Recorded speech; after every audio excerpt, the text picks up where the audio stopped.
आपकी साउंड के अंदर प्रॉब्लम आ गई थी, साउंड बिल्कुल कट गई थी आपकी, जिसके कारण आपकी वीडियो को वहीं पे रोक दिया गया। आगे का पार्ट है करनाल से रिलेटेड, वो हम इसके अंदर देखेंगे। तो आपके पास पंडित दीनदयाल उपाध्याय मेडिकल यूनिवर्सिटी रहने वाली है। यदि आप अपनी आंखों से देखो तो ऊपर बड़े बड़े अक्षरों में लिखा हुआ है Deendayal Upadhyay university of medical science, ठीक है ना। ये आपके पास पंडित दीनदयाल उपाध्याय मेडिकल यूनिवर्सिटी हो जाएगी। इसको कुटेल मेडिकल यूनिवर्सिटी भी बोलते हैं, क्योंकि कुटेल गांव के अंदर स्थित है।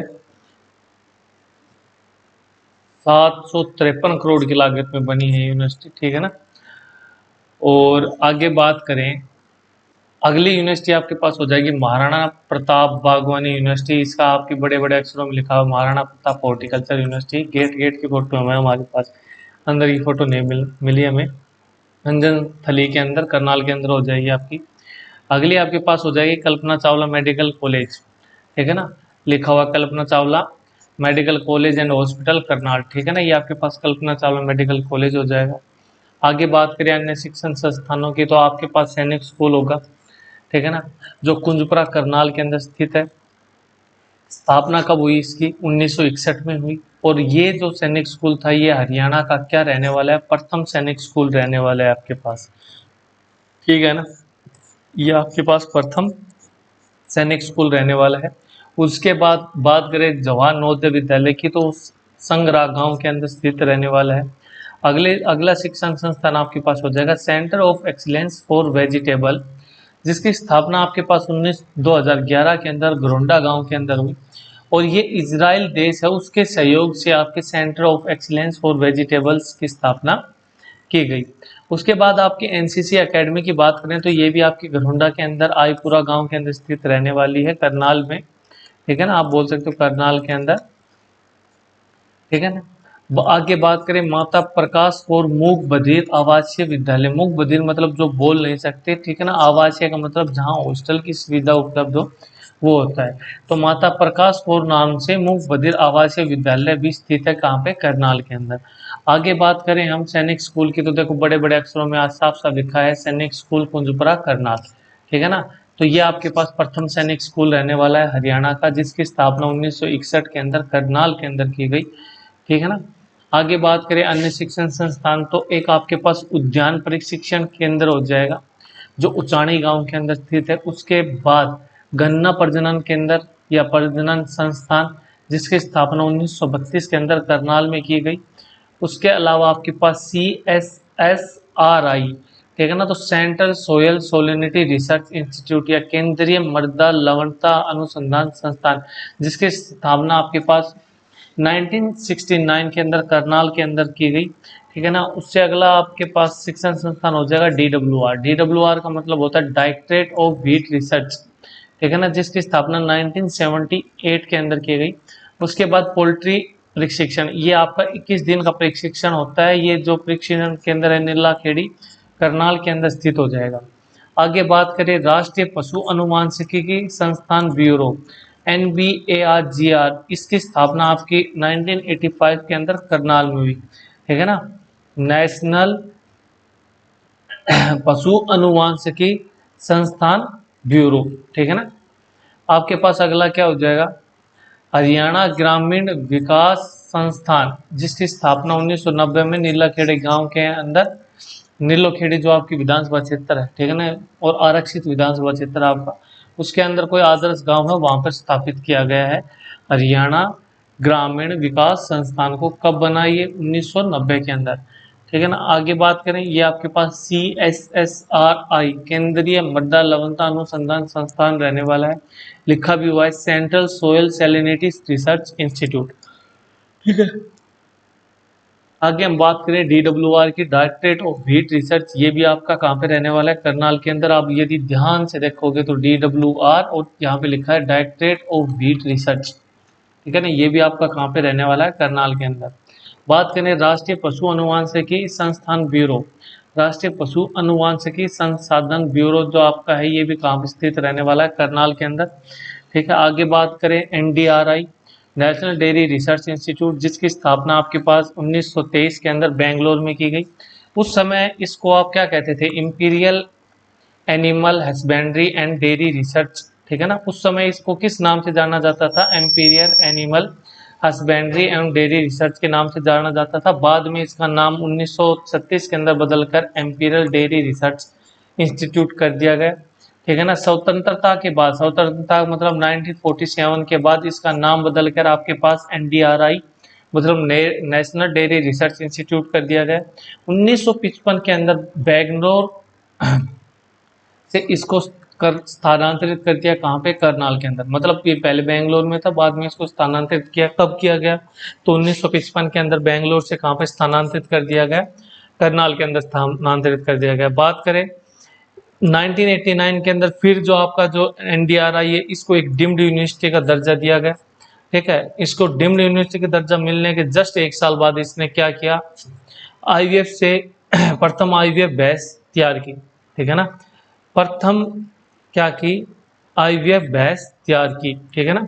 और सबसे भैंस का जो प्रथम क्लोन है वो भी आपका NDRI के द्वारा ही तैयार किया गया, ठीक है ना। IVF से भैंस तैयार की मतलब आप आजकल IVF मेंस में भी होने लग गया है, भैया आप बच्चा नहीं हो रहा तो IVF के थ्रू आप बच्चा करा सकते हो, ठीक है ना। आगे बात करें, ये आपके पास नेशनल डेयरी रिसर्च इंस्टीट्यूट बड़े बड़े अक्षरों में लिखा हुआ है, नेशनल डेयरी अनुसंधान संस्थान, ठीक है ना। ये आपके पास नेशनल डेयरी अनुसंधान संस्थान हो जाएंगे, दोनों की दोनों उसी की फोटो, एक बैकवर्ड से होगी कोई साइड से होगी, ठीक है ना। ये आपके पास national dairy research institute Karnal हो जाएगा। आगे बात करें FSL फोरेंसिक साइंस लैब, ठीक है ना। 1973 के अंदर इसकी स्थापना की गई, कहाँ पे, रोहतक के अंदर। बाद में 1976 के अंदर इसको रोहतक से मधुबन पे क्या कर दिया, मधुबन करनाल में क्या कर दिया गया, स्थानांतरित कर दिया गया। बात कर देखो forensic science laboratory Madhuban Karnal Haryana, ठीक है ना। ये आपके पास इसकी इमेज रहने वाली है। आगे बात करें प्रमुख पर्यटन स्थल की, तो आपके पास सबसे पहले तो सेंट जेम्स चर्च हो जाएगा, जिसको आप छावनी चर्च बोलते हो, कहाँ पे स्थित रहने वाला है, करनाल के अंदर। बात करें आगे, पांच पीरों की मजार, ये भी आपके पास कहाँ पे स्थित हो जाएगी, मधुबन के अंदर। बात करें अगले आपके पर्यटन स्थल की, तो शाह आलम नूर मोहम्मद, या बोल सकते हो नूरी दरगाह, ये भी आपके कहाँ पे स्थित हो जाएगी, नेवल गांव के अंदर स्थित हो जाएगी, ठीक है ना। मीरा साहिब का मकबरा आपका करनाल के अंदर स्थित रहने वाला है। बू अली शाह कलंदर की दरगाह है घरुंडा, करनाल के अंदर स्थित रहने वाली है, ठीक है ना। ये आपके पास सेंट जेम्स चर्च हो जाएगा, ठीक है ना। मीरा साहिब का मकबरा देखो बड़े बड़े अक्षरों में लिखा है कि जय बाबा मीरा साहिब, ठीक है ना।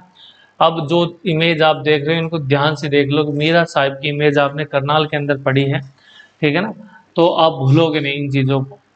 अगला आपके पास प्रमुख पर्यटन स्थल हो जाएगा बू अली शाह कलंदर की दरगाह, ठीक है ना। ये आपको पहले भी बता चुका हूँ, बू अली शाह कलंदर की दरगाह घरोंडा करनाल में स्थित रहने वाली है। मामा भांजा की सराय है, वो भी आपके घरोंडा करनाल के अंदर स्थित रहने वाली है भाई, ठीक है ना।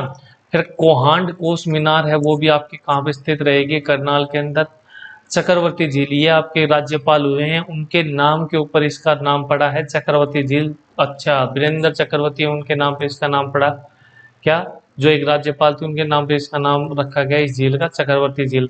अगली झील आपके पास कर्ण झील हो जाएगी, जो उछाणा गांव करनाल या उचाणा गांव करनाल में स्थित रहने वाली है। स्थापना इसकी 1972 में की गई। बात करें आगे विक्टोरिया हॉल की, जो 1906 के अंदर इसकी स्थापना की गई। अब जो आपका विक्टोरिया हॉल है उसको गांधी मेमोरियल हॉल के नाम से जाना जाता है, ठीक है ना। ये आपके पास कर्ण झील रहने वाली है, टूरिस्ट प्लेस हरियाणा टूरिज्म है, ठीक है ना। बोट वगैरह के अंदर यहाँ पे झील के अंदर चला सकते हो, घूम सकते हो आप। अगला आपके पास गांधी मेमोरियल हॉल हो जाएगा, जिसको पहले आप विक्टोरिया हॉल के नाम से जानते थे। ये आपके पास बादशाही पुल हो जाएगा, जो करनाल में स्थित रहने वाला है। परासर तालाब, आपने परासर का मेला भी देखा होगा, ये आपके पास परासर का तालाब हो जाएगा, जो बहलोलपुर गांव के अंदर करनाल में स्थित रहने वाला है। आगे बात करें अटल पार्क की, तो अटल पार्क भी आपके पास कहाँ पे स्थित रहेगा, करनाल के अंदर, करनाल हरियाणा के अंदर स्थित रहने वाला है। कुषाण स्तूप जो असंध में है, इसे जरासंध का किला भी कहा जाता है। जो कुषाण स्तूप है इसको क्या कहते हैं, जरासंध का किला भी कहते हैं। अब राजा गजपत का किला है, उसका दूसरा नाम क्या हो जाएगा, करनाल का किला, ठीक है ना। या करनाल के किले का दूसरा नाम क्या हो जाएगा, राजा गजपत का किला। उसके अलावा आपके पास यहाँ पे एक स्टेडियम भी रहने वाला है, जिसका नाम कर्ण स्टेडियम रहने वाला है, ये भी कहाँ पे स्थित हो जाएगा, करनाल के अंदर। आगे बात करें, देखो ये आपके पास बादशाही पुल है। देखो कितना अच्छा बादशाही पुल है, देखते ही बादशाह जैसी फीलिंग आ रही है ना। तो ये आपके पास बादशाही पुल हो जाएगा। ठीक है, बात करें ये आपके पास कर्ण स्टेडियम है। ठीक है, खेल विभाग को लगा लाखों का चूना। तो अपने देश में तो भाई चूना ही ला ही रही हो, हल्की में ना ला ही रही। ठीक है ना, आज दिन कोई ना कोई कहेगा चूना ही लगा हुआ। ये आपके पास अटल पार्क रहने वाला है करनाल का। नाइट की फोटो ये आपके पास अटल पार्क हो जाएगा करनाल में। ठीक है, बात करें प्रमुख व्यक्तित्व की, तो भाई देखो इसके अंदर आपका पता नहीं, मैं कंफ्यूज था एमी विर्क और विक्रमजीत विर्क को लेके। तो आपके पास विक्रमजीत विर्क और मेहताब विर्क ये दो गायक हैं जो आपके करनाल से क्या रखते हैं, संबंध रखते हैं। ठीक है ना, और या बोल सकते हो करनाल से हैं। तो एमी विर्क और विक्रमजीत विर्क दोनों अलग अलग हैं। विक्रमजीत विर्क की फोटो में मैं आपको दिखाता हूँ। ये आपके पास विक्रमजीत विर्क हैं और इनसे अगला आपके पास ये मेहताब विर्क हो जाएंगे। ठीक है ना, तो ये आपके पास दो प्रमुख क्या हो जाएंगे, गायक हो जाएंगे करनाल से। उसके बाद कौटिल्य पंडित कोहांड गांव में से हो जाएंगे। ठीक है, इनको गूगल बॉय के नाम से भी जाना जाता है। लियाकत अली जो पाकिस्तान के प्रथम क्या बने, प्रधानमंत्री बने, इनका संबंध भी कहाँ से था, करनाल था। उसके बाद अजमेर चोपड़ा जो बास्केटबॉल से क्या रखते हैं, संबंध रखते हैं। ठीक है, खकनपुर गांव हो जाएगा इनका। 1982 में इनको अर्जुन पुरस्कार से सम्मानित किया गया। अगला व्यक्ति तो आपके पास हो जाएगा शिबा मेनन, जो इनको बास्केटबॉल की क्या कहा जाता है, रानी कहा जाता है। अंतरराष्ट्रीय मैचों में ये रेफरी और कोच भी रही है। कौन, शिबा मेनन। अंतरराष्ट्रीय मैचों में रेफरी और कोच का काम भी किया है इन्होंने। अजमेर चोपड़ा भी आपके बास्केटबॉल से संबंध हो जाएगा और शिबा मेनन का भी बास्केटबॉल से संबंध हो जाएगा। ठीक है ना, आगे देखें भाई, इमेजेस देखें आपकी। तो ये आपके पास क्या रहने वाला है, विक्रमजीत विर्क रहने वाले हैं। ठीक है ना, और इनको कौन नहीं जानता भाई। ठीक है ना, इनके तो बहुत फेमस फेमस सॉन्ग हैं। मेहताब विर्क बहुत सुंदर गाने बनाते हैं भाई। कौटिल्य पंडित, तो ये आपके पास कौटिल्य पंडित रहने वाला है और ये आपका रहने वाला ताऊ।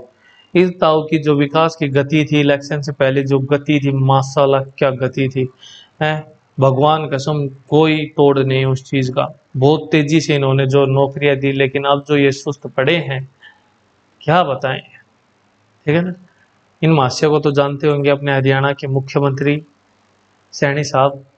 ये आपके पास लियाकत अली हो जाएंगे।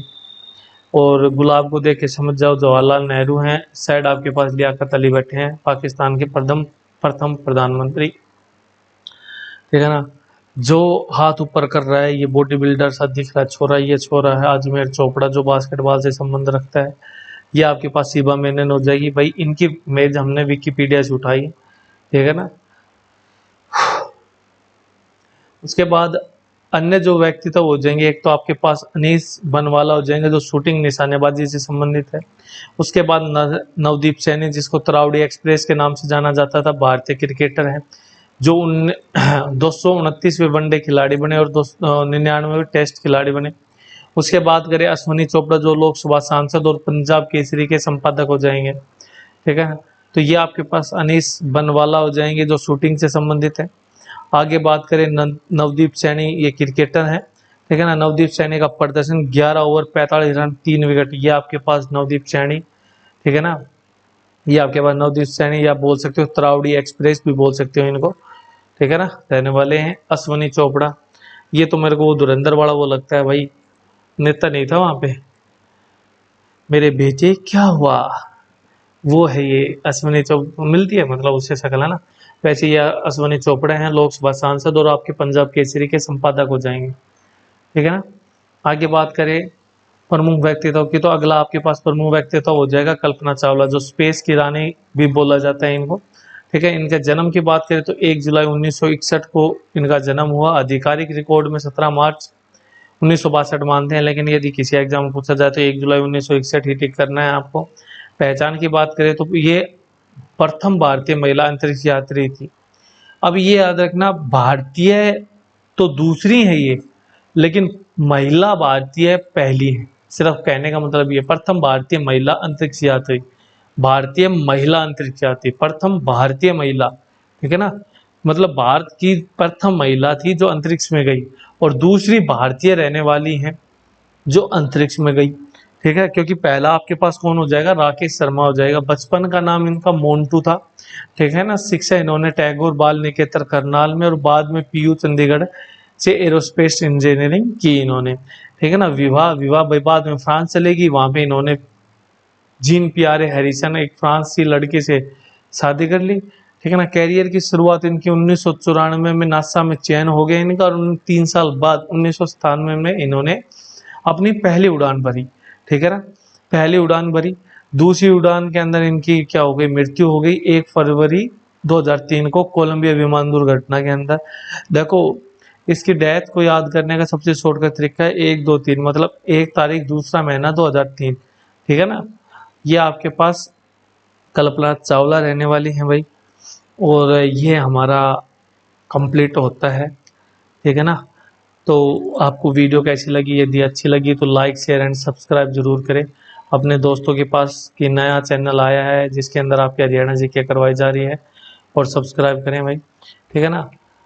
बाकी तुम्हारी इच्छा है भाई, करो तो करो, नहीं ना भी करो तो, ठीक है ना।